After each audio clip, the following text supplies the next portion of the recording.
Bismillahirrahmanirrahim. Assalamualaikum warahmatullahi wabarakatuh. Alhamdulillahirabbil alamin. Nahmaduhu wa nasta'inuhu wa nastaghfiruh wa na'udzu billahi min shururi anfusina wa min sayyiati a'malina. May yahdihillahu fala mudilla lahu wa may yudlilhu fala hadiya lahu. Asyhadu an la ilaha illallah wa asyhadu anna Muhammadan abduhu wa rasuluhu la nabiyya wa la rasula ba'dah. Alhamdulillah, tidak hentinya ucapan syukur kita haturkan kehadirat Allah Subhanahu wa taala yang masih memberikan banyak sekali nikmat yang harus disyukuri. Sebagai orang beriman harus selalu bisa menemukan alasan untuk bersyukur di tengah-tengah ujian yang masih Allah berikan dan timpakan untuk kita. Karena hakikatnya ujian yang Allah berikan adalah salah satu bentuk cintanya. Maka mudah-mudahan dengan ujian yang hari ini berbeda-beda Allah berikan kepada kita. Mungkin ada yang ujiannya di pasangan hidup, ada yang ujiannya di anak, ada yang ujiannya di keluarga besar, ada ujiannya harus berjuang dengan sakit yang Allah titipkan untuk dirinya. Maka semua itu kalau kita terima dengan ikhlas, dengan sabar, dengan ridha, gak ada yang sia-sia.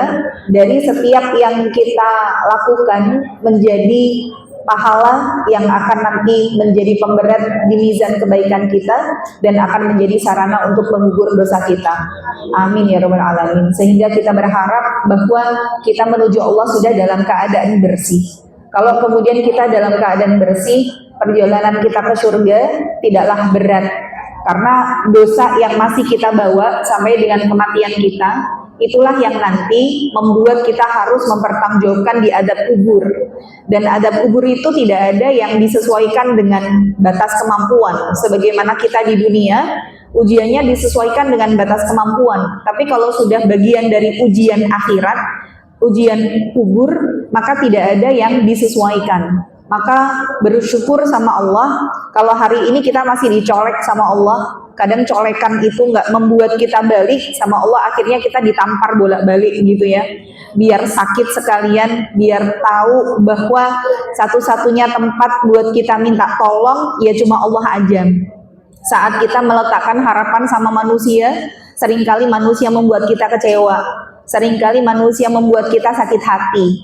Di situ sebenarnya Allah ngajarin kita bahwa tidak ada satupun yang bisa untuk menggaransi kita bergantung sama selain Allah dan akhirnya kita punya standar bahagia, itu nggak ada. Satu-satunya yang menjanjikan kita tidak pakai insya Allah ya cuma Allah toh. Kalau manusia janji itu masih pakai insya Allah. Dan insya Allahnya manusia itu tidak 100%. Bahkan banyak yang menjadikan insya Allah sebagai alasan untuk nggak jadi gitu ya. Bahkan orang tuh kalau sudah mengatakan insya Allah aja, kadang oh cuma gue insya Allah toh, engkau ndak rasido loh, saking tidak percayanya. Iya Bu, ya saking tidak percayanya dengan kalimat insya Allah gitu ya. Maka kalau Allah sudah menjanjikan kepada kita, itu pasti gitu ya. Maka barang siapa yang lebih memilih Allah dan Rasulnya daripada apapun, Allah akan janji gantikan sesuatu seseorang yang hari ini kita tinggalkan dan itu lakukan karena Allah, maka Allah ganti dengan sesuatu yang lebih baik daripada apa yang hari ini kita miliki. Jadi harus selalu berhusnudzon kepada Allah di tengah-tengah kondisi yang memang tidak mudah untuk kita. Tapi sebenarnya di balik ketidakmudahan itu Allah janjikan adanya kemudahan, gitu ya. Bahkan fa inna ma'al usri yusron, bersama dengan kesulitan ada kemudahan. Kesulitan itu hakikatnya cuma satu, kesulitan dunia saja. Tapi kalimat yusron, kalimat kemudahan, Allah jadikan sebagai bentuknya sesuatu yang umum. Artinya, kemudahan yang Allah kasih itu bukan cuma kemudahan dari segi ujian yang Allah berikan, tapi kemudahan itu dua sifatnya. Yusrun fid dunia wa yusrun fil akhirah. Kemudahan dunia dan kemudahan akhirat. Sulitnya satu, mudahnya dua, gitu ya. Maka hari ini nggak apa-apa kalau kita harus berjuang, nangis-nangis darah gitu ya.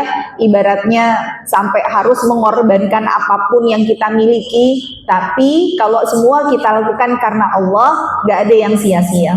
Allah akan gantikan dengan sesuatu yang lebih baik, yang jumlahnya lebih banyak, lebih besar daripada apa yang hari ini kita miliki. Maka kita punya Rob yang secinta itu sama kita punya Rob yang seromantis itu, maka jangan pernah kehilangan Allah karena apapun gitu ya. Kalau hari ini kita harus kehilangan apapun karena Allah, nggak apa-apa. Tapi jangan sampai kehilangan Allah karena sesuatu ya. Maka setelah bersyukur kepada Allah, kita ucapkan sholawat beserta salam kepada Nabi besar Muhammad Sallallahu Alaihi Wasallam. Kita beritiba, kita mengikuti apa yang menjadi petunjuk beliau, dan kita mencintai Rasul itu harus dibuktikan. Karena kita aja kalau cinta sama orang, maka ada bagian dari kita membuktikan cinta itu. Sekedar mungkin ngasih sesuatu yang kita pikir itu remeh, jangan dilihat harganya ya, iki gurmung tondo tresno gitu ya.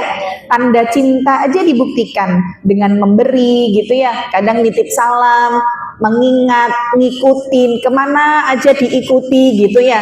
Ada yang begitu. Maka kita cinta sama Rasul, pengen dibersamakan dengan Rasul, ya harus dibuktikan. Maka pembuktian kita cinta kepada Rasul adalah mengikuti apa yang menjadi sunnahnya. Maka kita lihat dalam kehidupan kita, berapa banyak amal sunnah yang kita lakukan. Di situ kita ngerti secinta apa kita sama Rasul.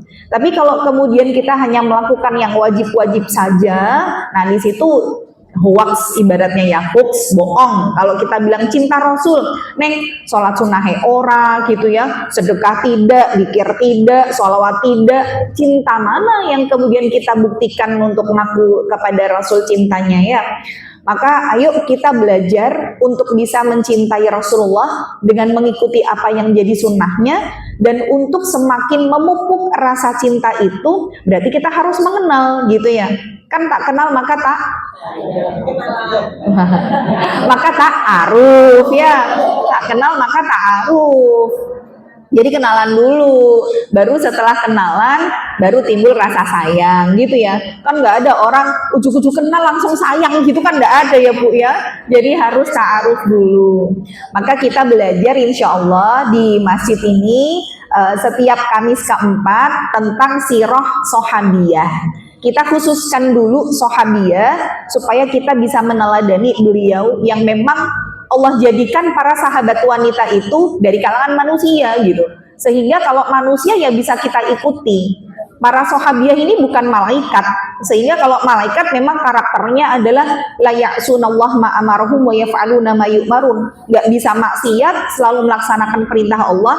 Tapi para sahabiah ini wanita-wanita biasa gitu, yang mereka ya kadang sedih, kadang ya khawatir gitu. Tapi mereka mengalahkan egonya, mengalahkan hawa nafsunya, dan itu mereka lakukan untuk Allah.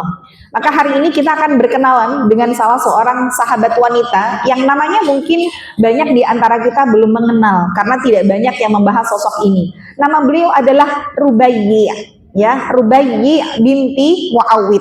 Bahkan masih sangat jarang sekali nama Rubaiyah itu dijadikan sebagai nama anak gitu ya. Kakak kelas saya menamakan anaknya Rubaiyah. Waktu itu saya kok unik gitu, karena biasanya yang template aja orang ngasih nama Fatimah ya, siapa Aisyah, itu kan template ya, maksudnya template tuh banyak gitu. Tapi nama Rubaiyah itu tidak banyak.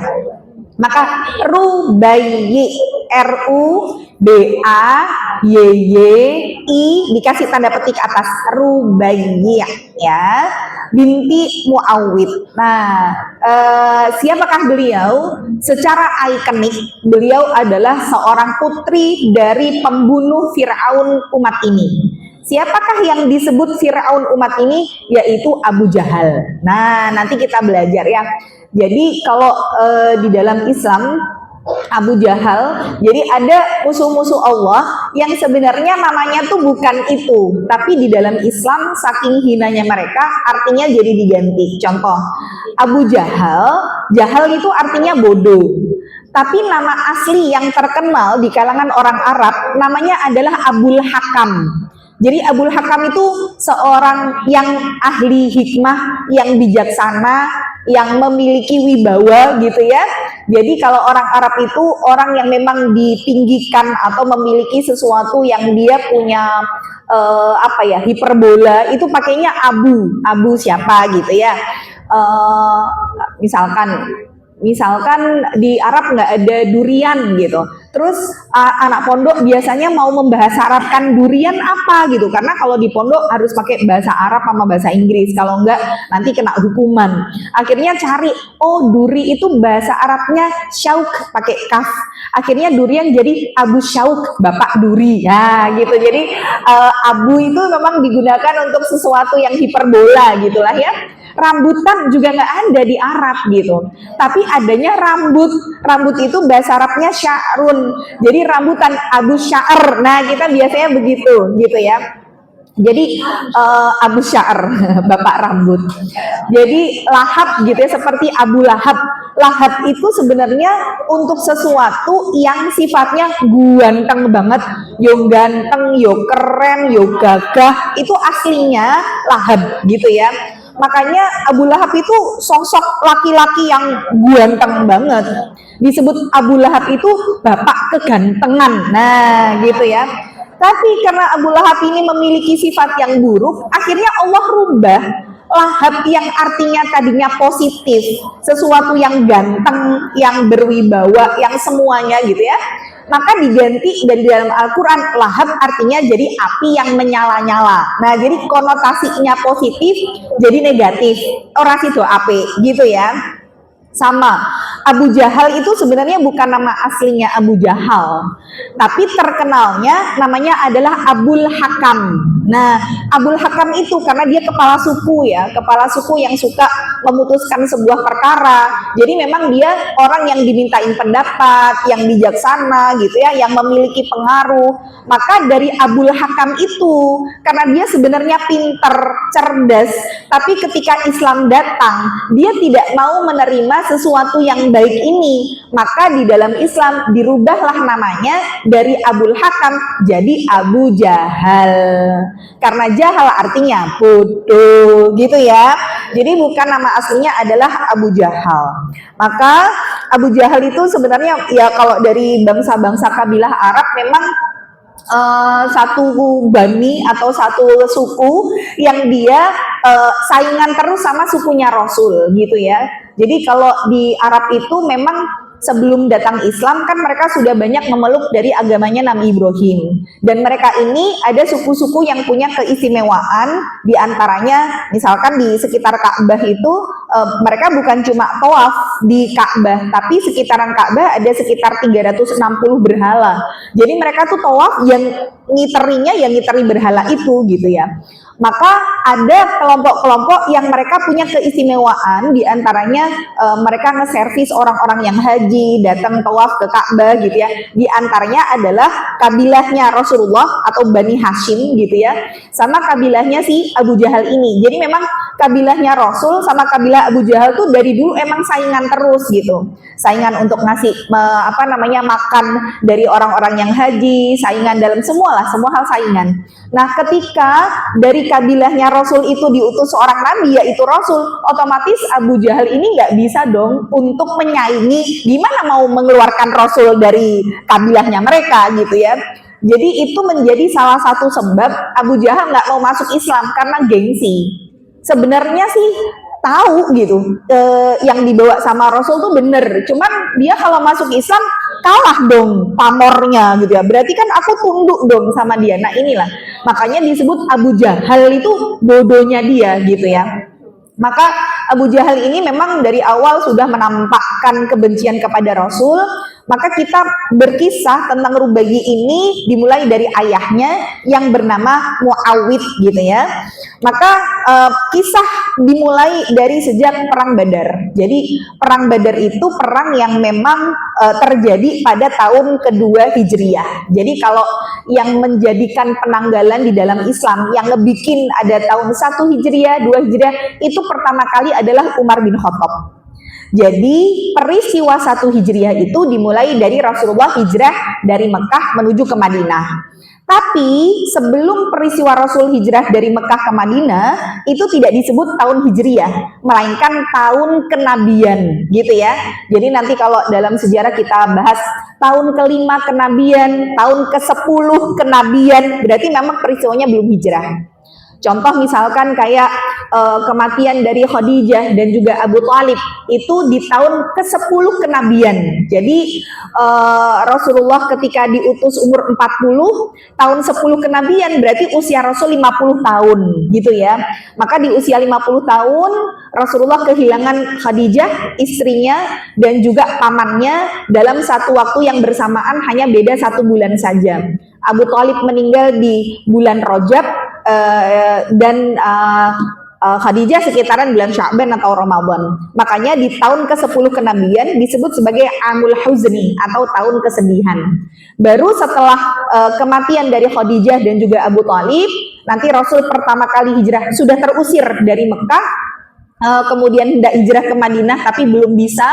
Rasul pertama kali hijrah nanti ke Taif.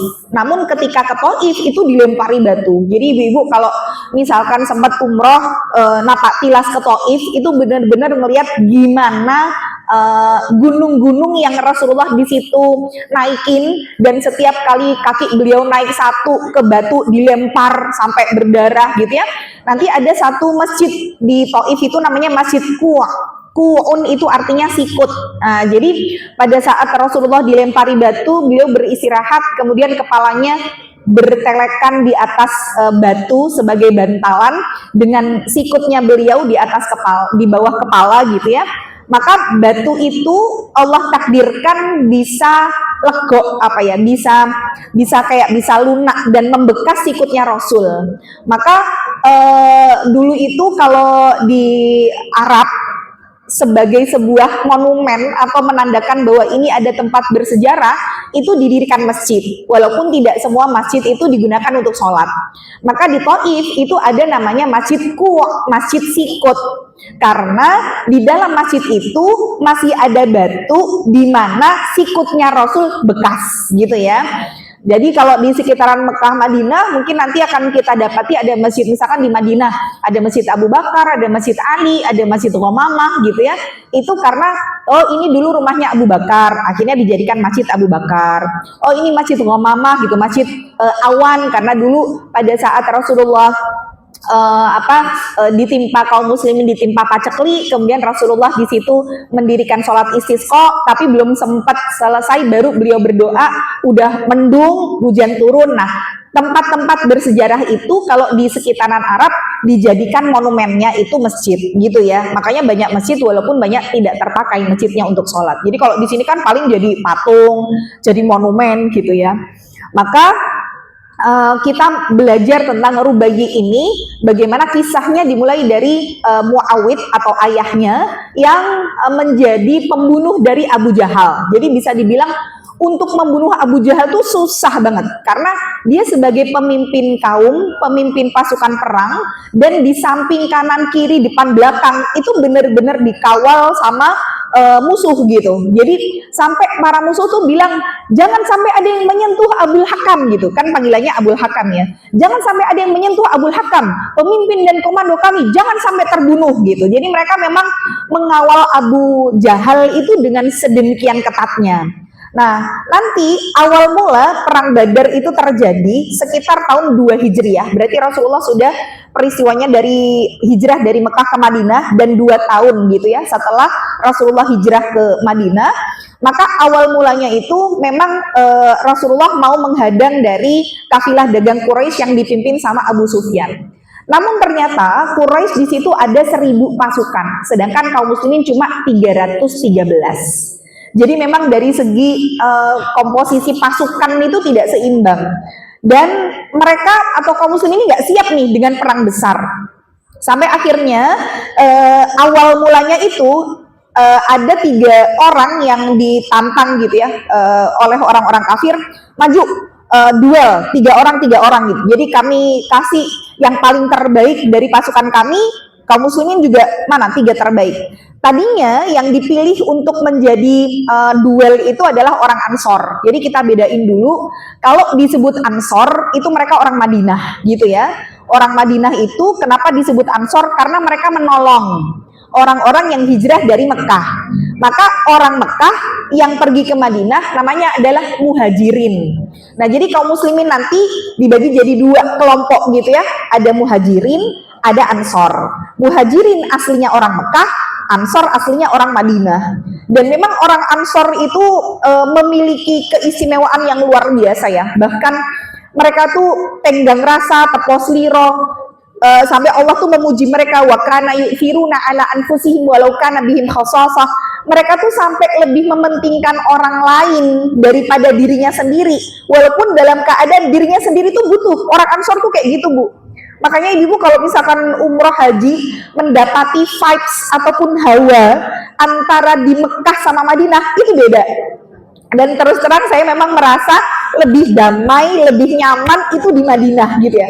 Jadi ternyata karakter itu memang dari sejak zaman Nabi itu seperti itulah orang-orang Ansor. Mereka lebih apa ya, lebih baik, terus kepada kita ramah gitu ya, daripada orang Mekah. Orang Mekah kius gayanya nesu-nesu, nek wes galak epol, terus wah gitulah ya.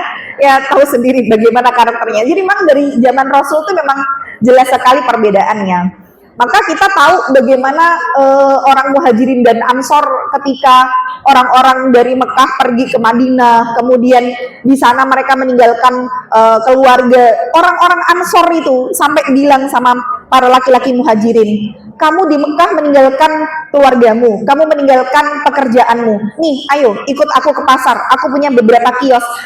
Kamu mau yang mana kiosku? Udah, kamu pack aja. Kamu buat berdagang aja.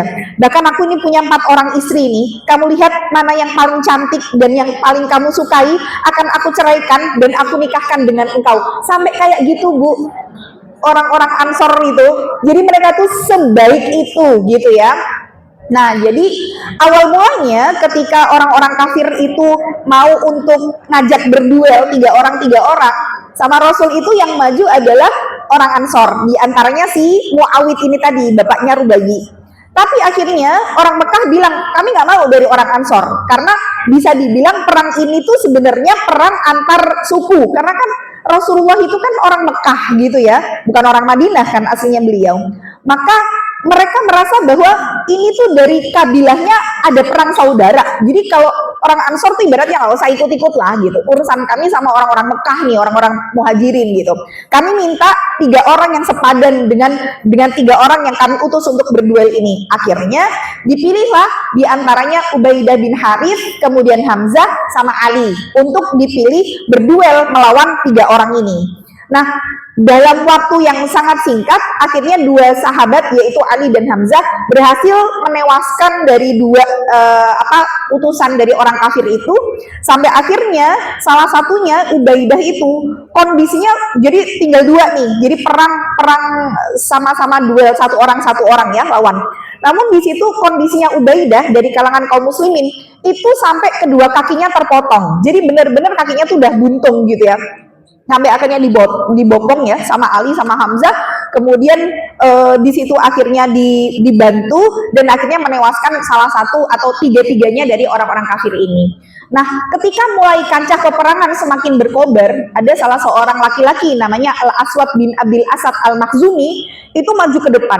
Dan memang dari semua orang kafir, dia ini yang paling bengis, paling buruk karakternya. Dan dia saat itu bersumpah bilang, aku bersumpah akan meminum air dari telaga mereka dan akan aku hancurkan telaga itu mesti aku dalam keadaan terbunuh. Jadi memang semangatnya orang kafir buat mengalahkan kaum muslimin itu di situ berkobar-kobar, apalagi jumlah mereka 1000 dan kaum muslimin itu cuma 300 gitu, 313.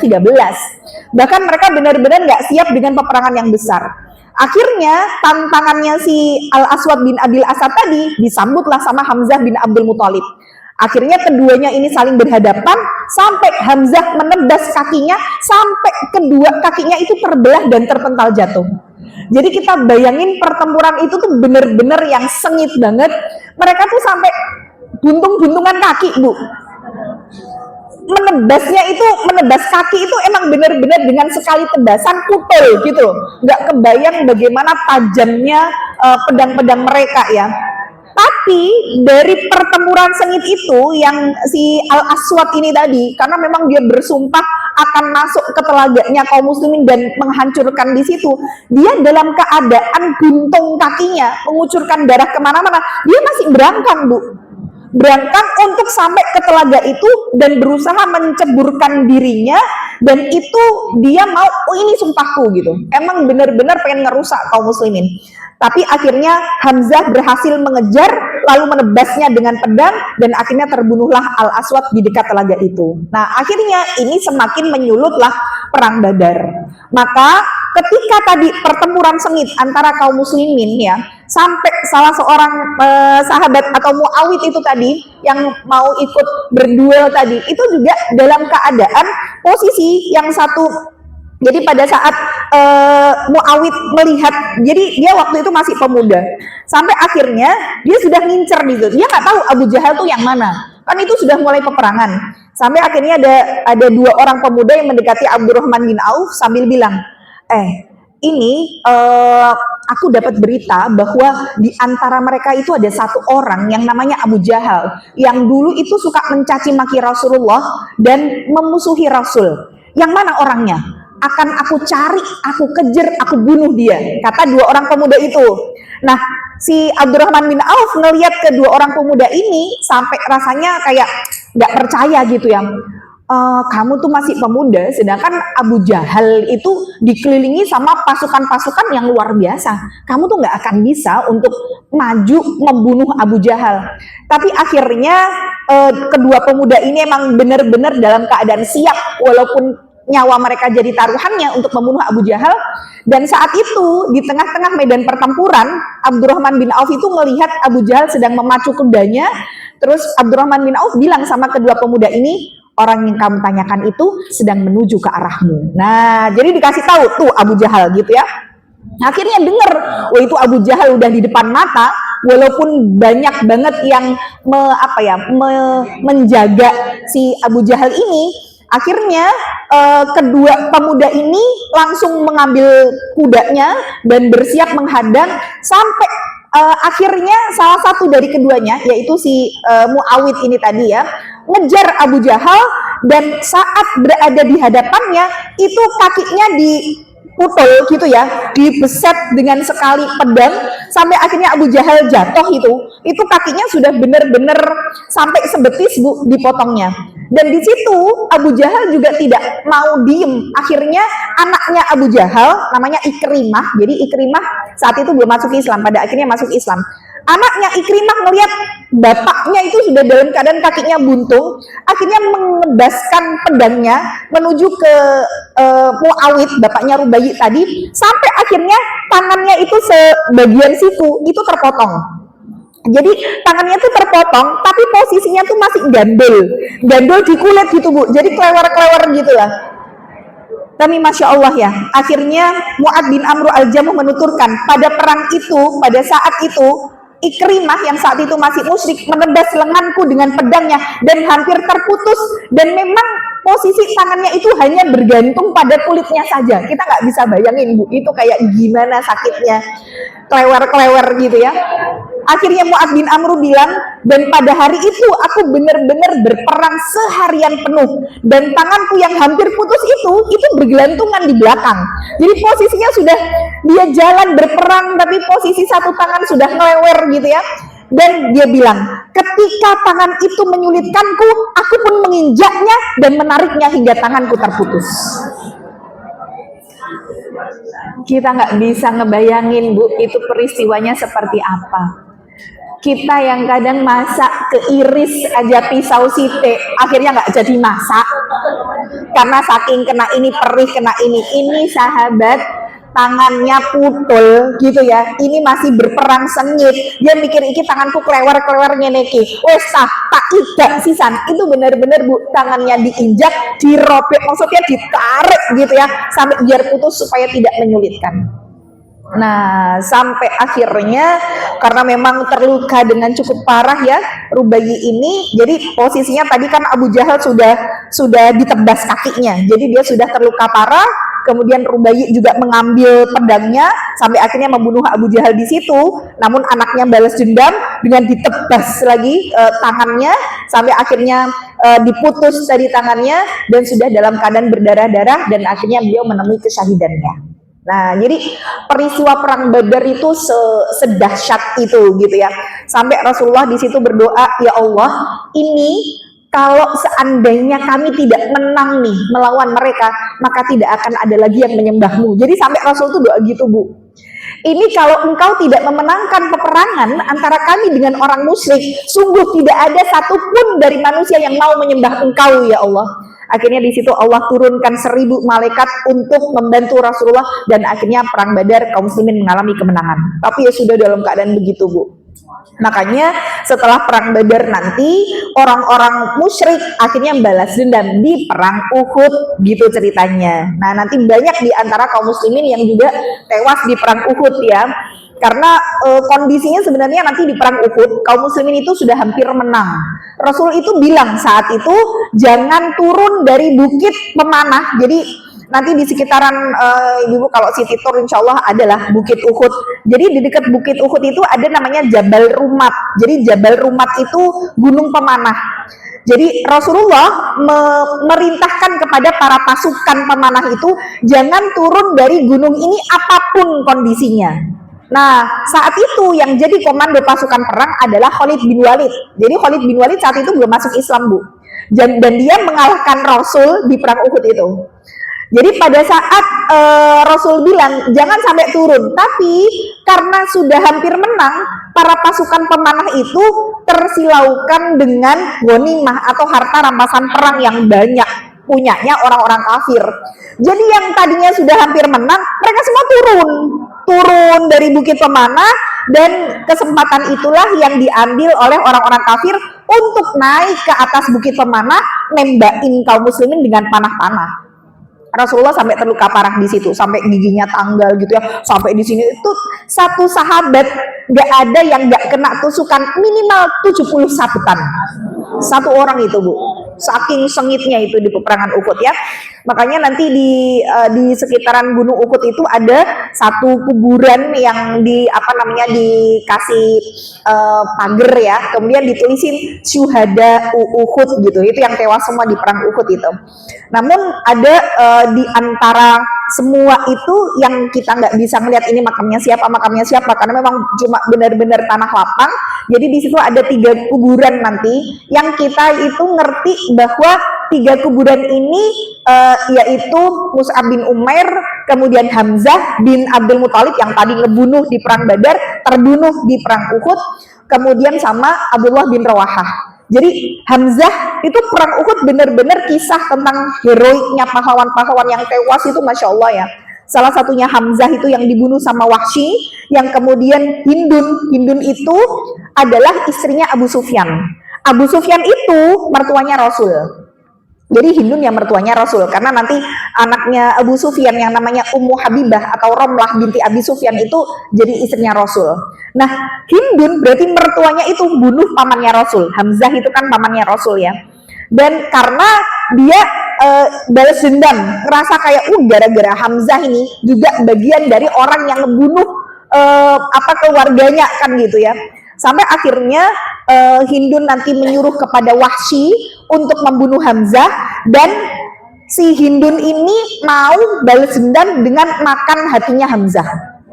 Jadi posisi Hamzah itu sudah syahid, kemudian Hindun bawa pisau gitu ya, belati, sampai akhirnya di bagian perutnya tuh diblesek gitu ya, diambil bener-bener hatinya, Bu. Hatinya diambil gimana? Aum gitu. Cuman memang Allah berjanji untuk tidak membiarkan jasad orang-orang yang mati syahid itu musnah. Jadi yang tadinya dimakan itu mau ditelan sama Hindun, sama Allah dimuntahkan. Jadi dia nggak bisa untuk menelan itu. Akhirnya dia muntahkan, dia ambil lagi percobaan yang kedua, dimuntahkan lagi, sampai yang ketiga dia nggak berhasil, terus akhirnya dikeluarkan. Nah, nanti di tahun sekitaran 2000-an itu kan kisahnya mungkin sekitar 4 Hijriah, berarti sudah 1400 tahun yang lalu lah, tahun 2000-an gitu ya. ketika kondisi Mekah Madinah itu banjir banget, karena memang kalau hujan itu kan mereka nggak bisa nyerap air ya, jadi airnya tuh tergenang dan kondisinya tuh banjir saat itu, membuat jasad di antara para sahabat termasuk yang syuhada Uhud itu keluar, Bu. Keluar bener-bener 1400 tahun yang lalu, tapi kondisi jasad mereka ketika ditemukan masih bener-bener utuh. Termasuk jasadnya Hamzah di situ teridentifikasi. Dari mana mereka menemukan ada jasad yang masih mengucurkan darah segar dari perutnya, dan bahkan ketika ditemukan posisi tangan itu masih megangin perutnya itu, Bu. Dan itulah akhirnya diidentifikasi bahwa ini adalah Hamzah dari cerita yang sampai ke kita. Makanya tuh dikuburkan di tengah-tengah itu karena mereka meminta fatwa dari para ulama gitu. Bagaimana kami harus menguburkan jenazah-jenazah ini, karena mereka juga nggak tahu ini jenazah siapa. Tapi Masya Allah ya, Allah jaga 1400 tahun yang lalu jasadnya masih utuh. Nah, jadi kita bahas lagi ya. Jadi tentang bapaknya Rubayi ini, atau namanya adalah Muawid. Memang beliau adalah orang yang membunuh Abu Jahal ya. Sampai kemudian ketika ada dua orang tadi antara Muawid sama Mu'ad bin Amr al-Jamuh datang kepada Rasulullah setelah Abu Jahal terbunuh. Kemudian mereka mengatakan, ya Rasulullah, kami telah membunuh Abu Jahal. Siapakah di antara kalian yang membunuhnya? Kami yang membunuhnya. Maka kemudian Rasul mengatakan, apakah kalian sudah membasuh pedang kalian? Belum ya Rasul. Mana pedang kalian? Itu benar-benar masih berlumur darah, dan Rasul di situ mengatakan, ya kalian berdua telah membunuhnya. Makanya orang-orang yang berperang di perang Badar ini sejumlah 313 orang, itu Allah istimewakan, Bu. Sampai Allah kemudian katakan kepada mereka Ahlul Badar, i'malu ma syi'tum fa inni qad ghafartu lakum. Ahlul Badar, saking istimewanya kalian, lakukanlah apapun yang kalian ingin lakukan karena aku telah mengampuni dosa kalian. Nah, jadi Ahlul Badar itu mau maksiatnya sebesar apapun, sama Allah sudah digaransi untuk diampuni dosanya gitu ya. Tapi saya ngambil sedikit pembelajaran buat ibu-ibu juga. Jangan menjadikan Ahlul Badar ini, walaupun mereka adalah orang yang istimewa, tapi jadi sebagai sarana tawasul kita untuk minta kepada Allah. Karena bertawasul meminta kepada Allah pakai perantara orang-orang solih, sesolih apapun mereka, tapi kalau sudah meninggal dunia maka akan menjadi ranah kesyirikan. Dan itu nanti ada dalam sebuah nyanyian sholawat yang mungkin seringkali masih kita dendangkan. Tawassalna bi bismillah wa bil hadi rasulillah wa kulli mujahidin lillah bi ahlil badri ya Allah. Nah, ini saya sarankan tidak lagi didendangkan karena isinya mengandung kesyirikan. Kenapa begitu? Tawassalna bi bismillah, kami bertawasul. Tawasul itu minta kepada Allah tapi pakai perantara. Nah, di bismillah yang pertama tuh masih boleh, Bu. Kita bertawasul dengan nama Allah. Kita nyebut Allah ya Razak, ya Fattah, ya Alim, boleh. Tapi akan menjadi masalah di belakangnya. Wabil hadi rasulillah, dan bertawasul dengan petunjuk Rasul. Rasul sudah wafat, nggak boleh kita jadikan sebagai sarana bertabaruk ngalap berkahnya dari Rasul. Datang ke Raudhah, Raudhah hanya sekedar tempat mustajab. Tapi nggak boleh ibu sampai ambil selendang diusap-usap, ya Rasulullah gitu ya, sampaikan maksud dan tujuan kami, ya Rabbi bil Mustafa balik maqasidana waghfir lana ma madha. Itu jangan lagi, itu juga sarana kesyirikan itu. Ya, saya nggak mau ibu-ibu yang sudah belajar ngerasanya lho iki sholawat kok, lho iki bahasa Arab kok, ora kabeh bahasa Arab bener, Bu. Enggak semua sholawat itu isinya pujian atas Rasul gitu ya.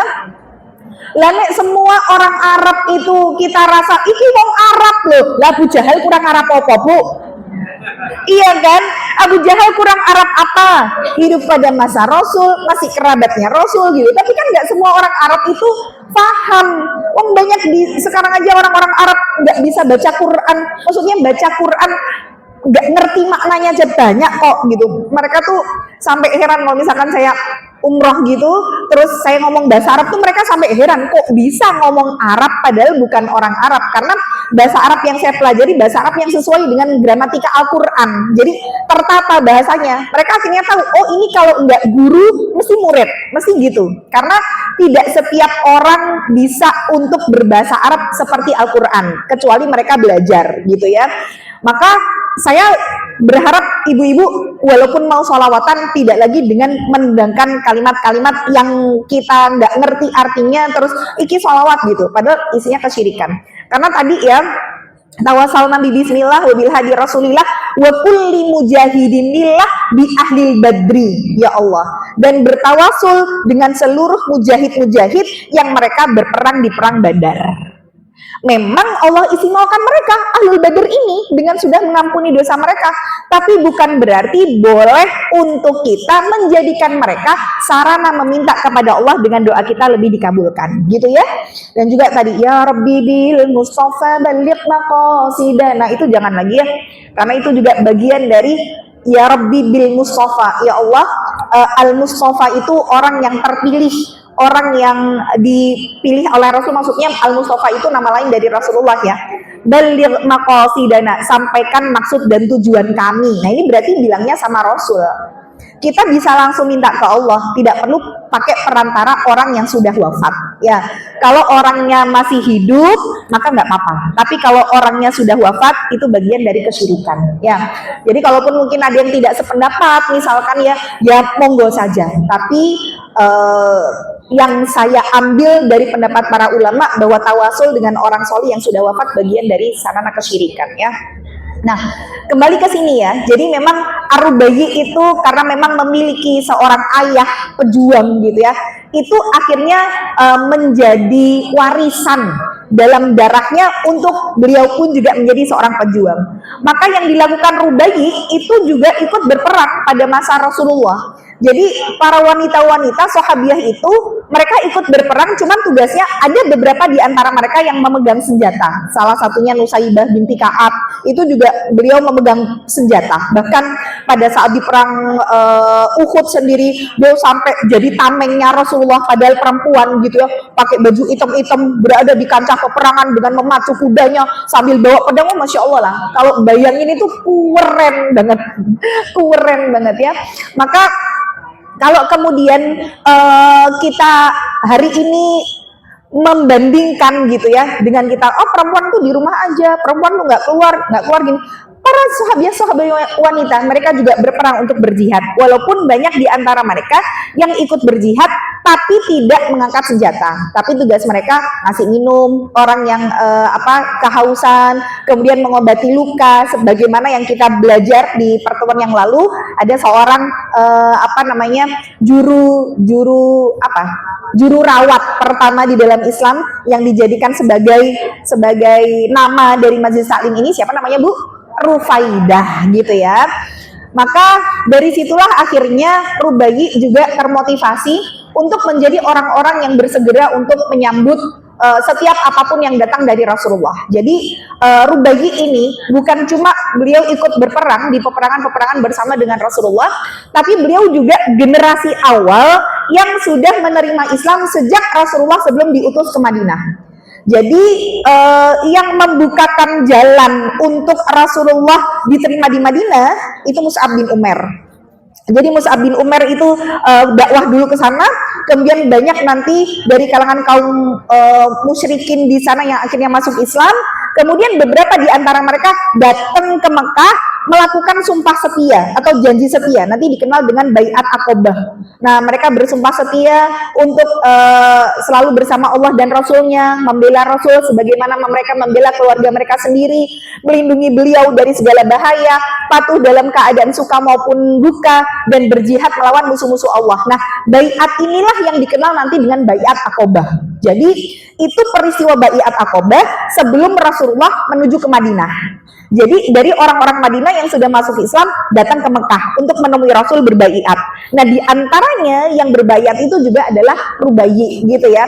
Jadi Rubayyi ini memang periode awal generasi Islam sudah masuk ke sana.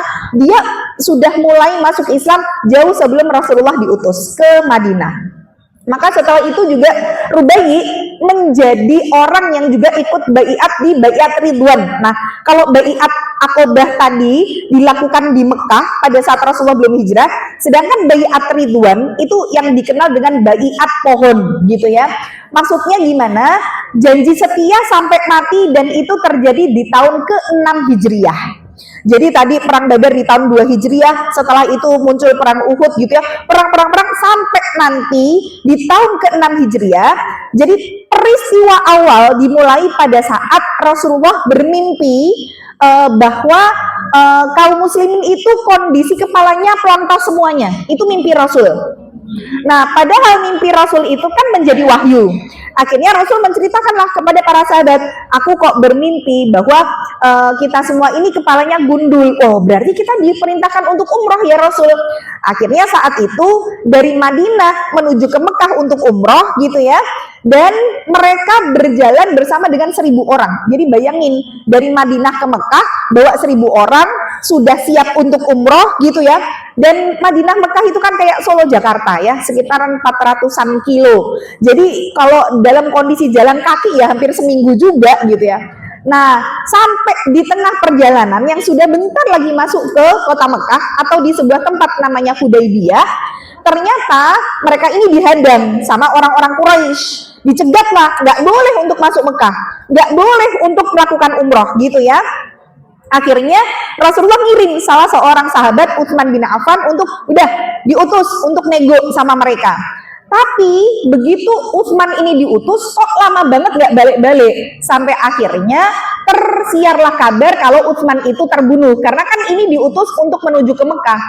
Nah, di situ akhirnya situasi semakin genting. Rasul minta sama seluruh sahabat untuk berbaiat. Isi baiat ini atau baiat di bawah pohon namanya baiat Ridwan.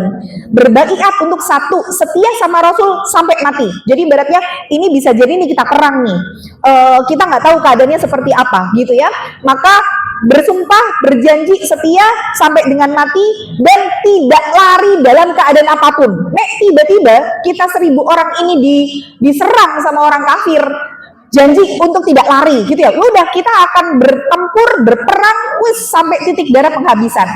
Maka Allah abadikan kisah mereka di surat Al-Fatih ayat ke-18, di mana Allah sampaikan Allah telah ridho terhadap orang-orang yang berbaiat kepadamu di bawah pohon atau baiat Ridwan. Al-Fatih ayat 18 ya. Inilah baiat yang membuat sahabat dijamin mendapatkan ridho Allah karena keteguhan mereka. Nah, dari baiat Ridwan ini sampai nanti Utsman bin Affan kembali dan menyampaikan negosiasi. Terjadilah yang namanya perjanjian Hudaybiyah atau Sulhul Hudaybiyah. Itu sekitar di tahun ke-6 Hijriah ya. Jadi sebenarnya perjanjian Hudaybiyah itu bisa dibilang merugikan kaum muslimin, karena saat itu kaum muslimin yang sudah lebih dari 1.000 orang datang siap-siap untuk menuju ke Mekah buat umroh, nggak boleh untuk umroh tahun ini, baru boleh umroh tahun depan. Dan tahun depan Mekah pun dibuka cuma 3 hari tok. Kalian boleh untuk datang ke Mekah untuk umroh dengan syarat nggak boleh bawa senjata. Kalaupun kalian bawa pedang itu harus tetap di sarungnya. Jadi emang nggak boleh yang namanya ada pertempuran. Dan gencatan senjata antara orang kafir dengan kaum muslimin selama 10 tahun. Ini benar-benar nggak boleh ada pertumpahan darah apapun selama 10 tahun. Kemudian bagi kabilah atau suku-suku ini boleh untuk berkoalisi. Artinya mau pilih koalisi dengan orang kafir boleh, mau berkoalisi dengan Rasulullah boleh. Tapi kalau ada orang muslim yang dari Mekah menuju ke Madinah harus dibalikin ke Mekah, Tapi kalau ada orang Madinah yang menuju ke Mekah nggak boleh dibalikin ke Madinah. Nah, jadi emang sebenarnya perjanjian itu merugikan kaum muslimin. Tapi akhirnya Rasulullah bilang bahwa Sudah, kita terima saja perjanjian itu. Nah, akhirnya diterima perjanjiannya, pulanglah mereka semua. Di tengah perjalanan nanti Rasulullah memerintahkan, ya karena kita sudah niat umroh tapi ternyata nggak bisa, berarti kita kena dam, kita kena denda, maka kalian harus menyembelih hewan kurban sebagai denda itu. Para sahabat nggak mau, gitu. Enak aja, kita katanya Rasulullah lihat kita dalam keadaan pelontos gitu ya, berarti kan kita mau umroh gitu, masa kok sekarang kita nggak jadi umroh gitu. Termasuk Umar bin Khattab tuh nggak mau, Bu, melakukan perintahnya Rasul, karena ibaratnya kayak piye kok kasih doa awak dhewe siap-siap kok ngene-ngene gitu ya. Sampai akhirnya Rasulullah bilang, wahai Umar, apakah aku menyampaikan kepadamu bahwa kita ini mau umroh tahun ini? Enggak ya Rasul. Ya sudah, kan aku memang tidak bilang kita umrohnya kapan gitu, cuman memang ya nanti akan umroh gitu loh, cuman nggak ngerti juga kalau ternyata bukan tahun ini kehendaknya Allah. Jadi sampai di suatu tempat para sahabat nggak ada yang mau nyembelih hewan kurban. Rasulullah di situ sama Ummu Salamah masuk ke tenda, cerita para sahabat tidak ada yang mau mematuhi perintahku begini. Kemudian Ummu Salamah bilang, ya Rasulullah, lebih baik engkau keluar saja dari tenda, kemudian ambil hewan sembelihan, sembelih dengan tanganmu. Nanti para sahabat pasti ikut-ikutan, nggak mungkin mereka membiarkan engkau menyembelih hewan itu sendirian gitu. Oh ya udah, akhirnya benar. Rasul keluar dari tenda, disembelih, sahabat, Rasul motong sendiri loh, masa awak dewe orang ngewangi. Ayo ya, akhirnya semuanya membantu Rasulullah gitu ya. Barulah di tahun berikutnya kemudian terjadilah Fathu Makkah. Nah, jadi Fathu Makkah itu penaklukan kota Makkah besar-besaran. Rasulullah dan kaum muslimin nanti masuk ke Mekah sekitar 10.000 orang. 10.000 orang, dan Mekah saat itu hanya sekitar 3.000-an orang, dan disitulah penaklukan kota Mekah dengan tidak ada pertumpahan darah, karena Rasulullah datang nih dari Madinah menuju ke Mekah, kemudian nanti melewati ke sebuah kabilah gitu ya, perjalanan itu lewat kabilah, kemudian nanti di setiap kabilah, setiap 1.000 pasukannya Rasul menampilkan kepiawaian mereka. Jadi misalkan nih 10.000 nih, 1.000 orang pinter main pedang, nanti 1.000 orang menampilkan pedang, shing gitu ya. Gak kebayang Bu, 1.000 orang main pedang tuh kayak gimana kerennya. Dan akhirnya membuat satu kabilah yang tadi melihat pertunjukan itu masuk Islam. Akhirnya berangkatlah satu kabilah bersama dengan rombongan itu menuju ke Mekah. Lewat lagi satu kabilah lagi, 1.000 orang menampilkan kepiawaiannya lagi. Ada yang pintar berkuda, wah mereka menampilkan berkudanya dengan heroiknya gitu ya. Akhirnya kabilah itu masuk Islam dan bareng lagi bersama dengan Rasul menuju ke Mekah. Nah, jadi sampai pasukan Rasulullah itu menuju ke Mekah itu banyak banget, nggak kebayang Bu, 10.000 orang ki kayak gimana bergetarnya gitu ya. Maka nanti ketika masuk ke Mekah gitu, orang-orang Mekah kan sudah ketakutan karena dengan kekuatan, dan bisa dibilang kekuatan kaum muslimin saat itu nggak main-main. Umar bin Khattab ada, Khalid bin Walid ada gitu ya. Maksudnya pentolan-pentolan orang kafir tuh banyak yang sudah masuk Islam gitu. Sedangkan pentolan orang kafir tuh udah banyak yang mati, udah banyak yang tewas. Jadi mereka kan semakin chaos ya. Maka nanti ketika Rasulullah dan para sahabat memasuki Mekah saat itu sudah berada di sekitaran Ka'bah, Rasulullah kemudian menghancurkan sekitaran Ka'bah yang ada berhala. Jadi berhalanya itu ada sekitar 360 berhala yang ngiteri Ka'bah saat itu, dihancurin. Kemudian Rasulullah dengan kudanya kemudian bertanya kepada orang-orang Mekah saat itu, siapakah aku? Nanti orang-orang Mekah mengatakan, anta akhul karim, engkau saudara kami yang mulia, ibnu akhil karim, anak saudara kami yang mulia. Jadi semua di situ memuji-muji Rasul, padahal sebelumnya Rasulullah diusir dari negerinya sendiri. Akhirnya Rasulullah kemudian mengatakan, barang siapa yang berada di sekitaran Ka'bah akan aman. Orang semuanya masuk ke sekitar Ka'bah. Ya Rasulullah, Ka'bah tidak cukup untuk menampung kami. Baiklah, barang siapa yang masuk ke rumahnya Abu Sufyan. Nah, Abu Sufyan itu pentolan suku Mekah saat itu, dan Abu Sufyan adalah mertuanya Rasul. Cuman Abu Sufyan ini belum masuk Islam gitu ya. Tapi Rasulullah memberikan memberikan penghormatan juga sama mertuanya juga sebagai kepala suku, dengan diberikan keistimewaan yang masuk rumah Abu Sufyan akan selamat gitu ya. Akhirnya pada masuk nih ke rumahnya Abu Sufyan. Ternyata nggak cukup juga. Saya bilang, ya Rasulullah, rumah Abu Sufyan tidak cukup untuk menampung kami. Baiklah, yang menutup pintu rumahnya maka akan selamat. Akhirnya masuk ke rumahnya masing-masing, kemudian ditutup pintunya gitu ya. Disitulah akhirnya Rasulullah menaklukkan kota Mekah dengan tidak ada pertumpahan darah sama sekali, dan di situ sampai akhirnya semua masuk Islam secara berbondong-bondong gitu ya. Maka jelaslah firman Allah di surat An-Nasr, "Idza jaa nasrullahi wal fath wa ra'aitan nasa yadkhuluna fi dinillahi afwaja." Kalian akan melihat bagaimana manusia masuk agama Allah dalam keadaan berbondong-bondong. Namun di situ ketika surat An-Nasr turun memang Abu Bakar menangis. Apa yang membuat beliau menangis? Kalau orang masuk Islam berbondong-bondong, berarti tugas Rasulullah sudah selesai. Kalau tugas Rasul sudah selesai, berarti saatnya Rasulullah kembali kepada yang mengutus. Dan itu menjadi pertanda bahwa Rasulullah akan meninggal dunia. Dan memang betul, Bu. Jadi Fatu Makkah itu sekitar tahun 8 Hijriah, dan Rasul itu meninggal sekitaran tahun 10 atau awal 11 Hijriah. Jadi dari semua Nabi dan Rasul, satu-satunya yang diperlihatkan kemenangan kaumnya itu cuma Nabi Muhammad tok. Yang lainnya tidak sampai menyaksikan kaumnya menang. Jadi kayak misalkan Nabi Isa itu kan sampai dikejar-kejar, dibunuh, disalib, walaupun itu Judas Iskariot ya, artinya syubbihalahu gitu, diserupakan gitu.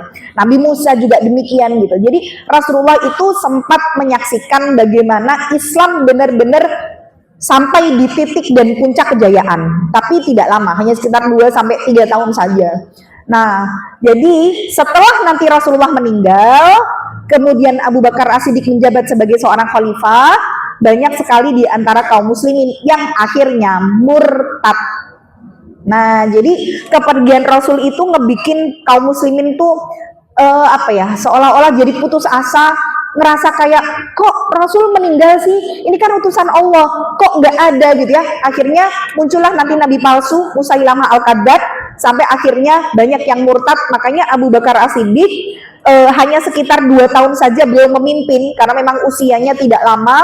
Dan salah satu dari usaha beliau yang dilakukan pada masa kekhilafahannya adalah memerangi dari orang-orang murtad dan juga nabi palsu itu, gitu ya. Nah, kembali, jadi Rubayi ini memang melihat dari bagaimana perjuangan ayahnya, dan itu benar-benar mendarah daging semangatnya untuk juga ikut berjihad, termasuk beliau menjadi orang yang ikut dalam semua peristiwa Rasul itu tadi, mulai dari Baiat Aqobah sampai Baiat Ridwan gitu ya, itu mengalami peristiwa-peristiwa itu dan ikut serta di dalamnya. Jadi memang beliau adalah wanita yang luar biasa ya. Maka Rubayi ini juga menjadi orang yang ketika menikah didatangi oleh Rasulullah, dan itu membuat beliau bangga gitu. Ya kita aja kayak saat nikahin anak, undang orang besar, terus orang besarnya datang, ya Allah teko ya, kok mau datang, itu aja kita ada rasa seneng, bangga. Nah ini sampai didatangi Rasulullah. Jadi saat itu Rasulullah masuk ke rumahnya Rubayi di hari pernikahannya, dan beliau duduk tepat di depannya Rubayi. Sampai kemudian ada 2 anak kecil yang mulai memukul rebana. Jadi ini menandakan bahwa ya dalam keadaan-keadaan tertentu seperti misalkan pernikahan gitu ya, menggunakan rebana, dan mereka menyebut-nyebut kebaikan ayahnya Rubayi yang tewas di perang Badar. Dan salah seorang di antara mereka bilang, di antara kita ada seorang nabi yang mengetahui apa yang bakal terjadi besok. Nah, jadi dari syairnya itu si perempuan ini bilang, kita ada nabi yang tahu loh besok akan terjadi apa. Di situ Rasul kemudian mengatakan, mengenai ucapan itu kalian tidak boleh lagi melafalkannya. Jadi Rasul sendiri negur sesuatu yang itu di luar dari batas apa yang beliau ketahui, bahwa la ya'lamul ghaiba illallah, bahwa yang tahu perkara-perkara yang gaib itu Allah. Kalaupun Rasul tahu, kaum muslimin akan menang gitu ya, nanti Konstantinopel akan ditaklukkan, itu ya karena wahyu saja, bukan berarti Rasul tahu akan hal itu.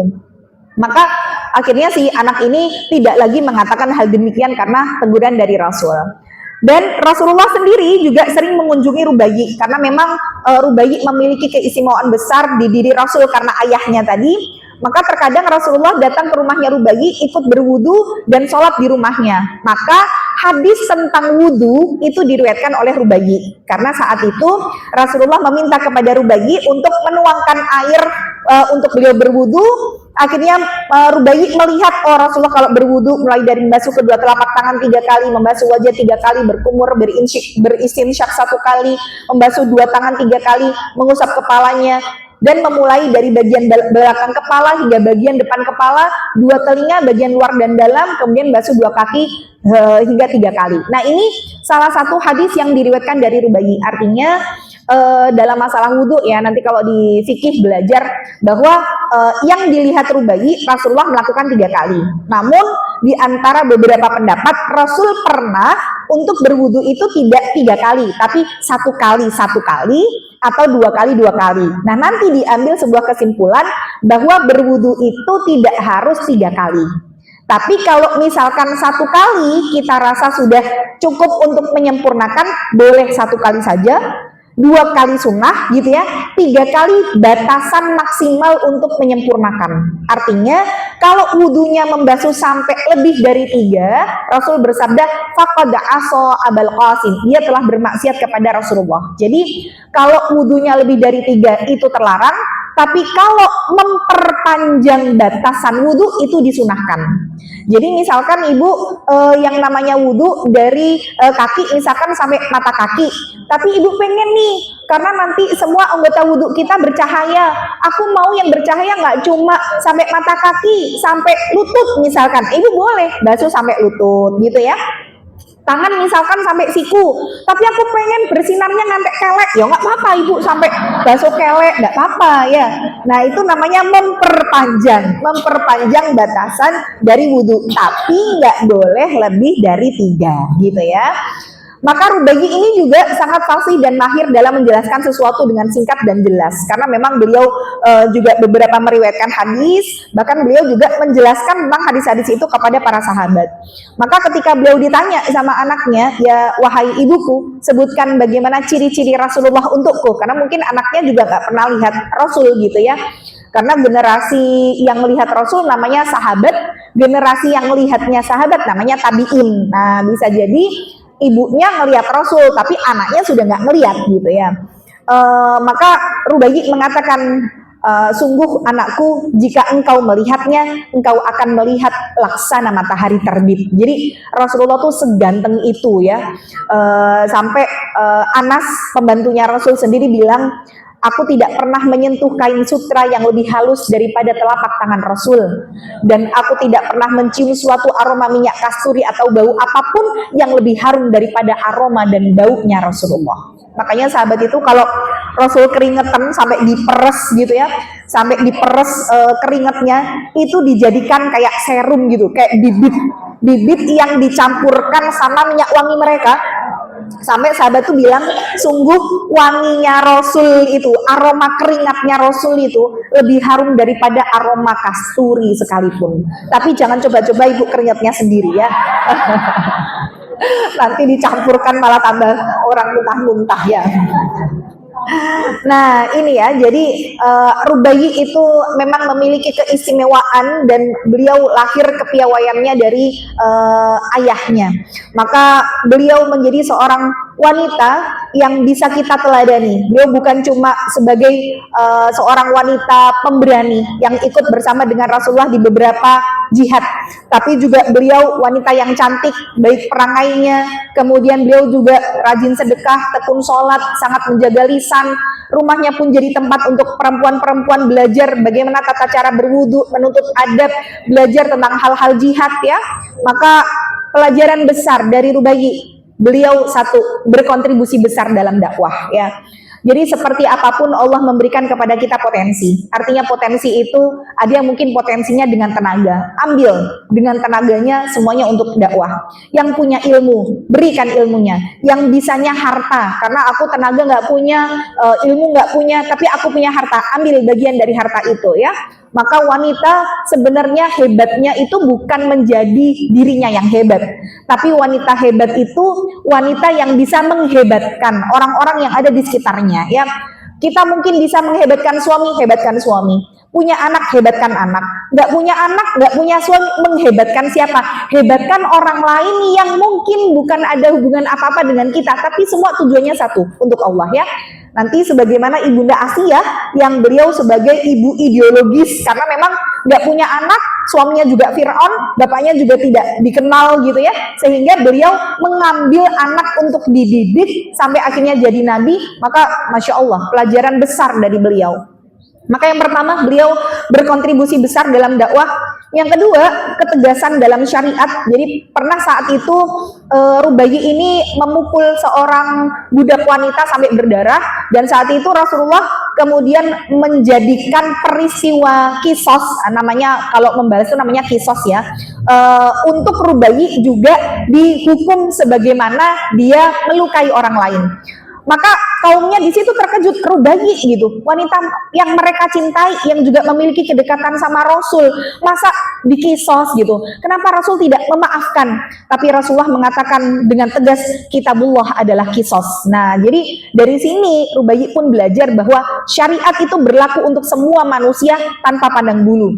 Dan keadilan itu ya pilar besar masyarakat Islam, dan kesalahan pribadi ya harus disikapi dengan lapang dada. Artinya tidak melihat bagaimana beliau sosok sahabat yang mulia, kalau kemudian melakukan kesalahan, kisos ya. Kemudian kita belajar lagi dari beliau bagaimana banyak hadis-hadis yang juga diriwayatkan ya, sehingga beliau adalah orang yang tidak pernah berputus asa dari belajar tentang Islam.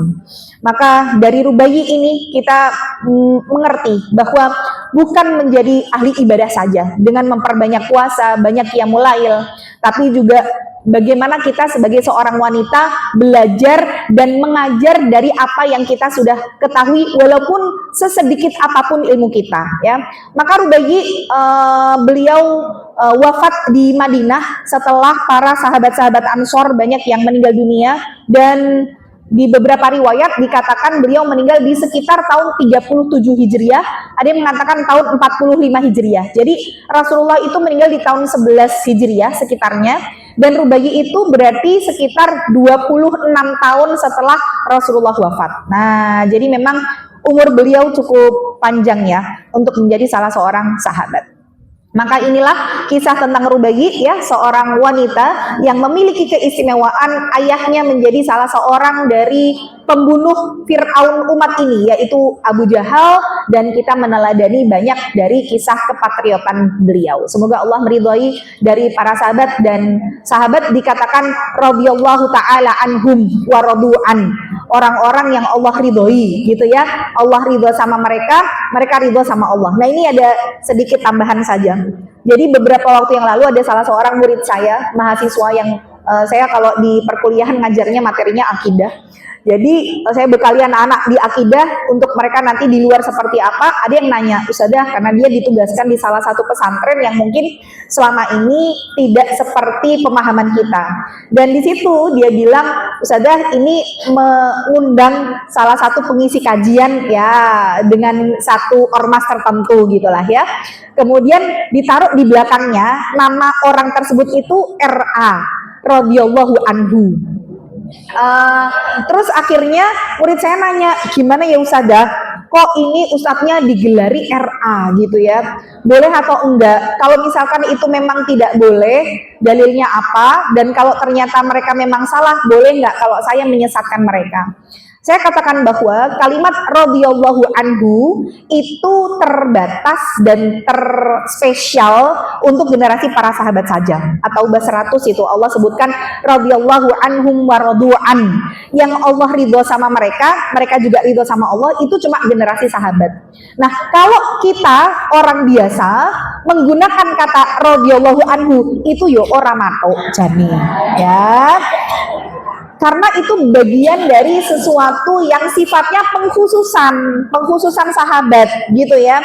Terus kalau mereka mengatakan ini bentuk penghormatan nggak harus dengan kata radhiyallahu anhu. Maksudnya akan sangat jauh beda antara keimanan, ketakwaan kita sama para sahabat. Kalaupun itu sebagai sebuah doa, masih banyak doa yang bisa kita ucapkan yang itu tidak disebutkan secara khusus gitu loh di Al-Quran untuk sebutan para sahabat. Misalkan untuk orang-orang yang sekarang kita hormati, yang masih hidup dari para ustadz, mungkin kita sebut hafidhahullah gitu ya, hafidhahullah. Bahkan ulama itu sampai memakruhkan sebutan almarhum, itu aja sampai dimakruhkan loh sama ulama. Misalkan ada orang yang sudah meninggal gitu ya, terus kita sebut, oh ini almarhum, apalagi non muslim, terus oh itu sudah almarhum, itu aja sampai tidak diperkenankan. Kenapa? Karena almarhum itu sebutan sesuatu yang sudah pasti orang ini dirahmati, padahal belum tentu orang itu matinya dirahmati sama Allah.